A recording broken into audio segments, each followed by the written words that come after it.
балам екеу болып үйленіп отау болса деген көптен күткен бір арманы бар еді. Мына жерде бір ақынның әдемі өлеңін оқып беріп жіберейін, рұқсат болса.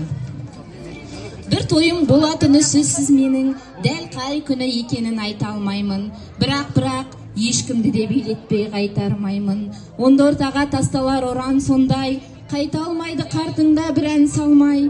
25-тің бәрінде сабылдыртам, кемпірлерге қыз күнін сағындыртам. Жанам деген жүрекке от беремін, шабам деген жігітке ат беремін. Мен әйтеуір бар жиған тергенімді бір тамаша той қылып өткеремін. Дәл осындай ата-ананың арманы бүгін орындалып жатыр. Той құтты болсын. Қандай керемет. Рұқсат етсеңіздер. Ал енді қызымыз кетпестен бұрын ауылдың қарияларынан бата сұрасақ. Бауыржан ағай бар, Сейткерім ағай бар.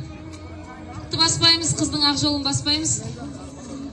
Жаңбыр менен жел көгереді, бата менен ел көгереді демекші.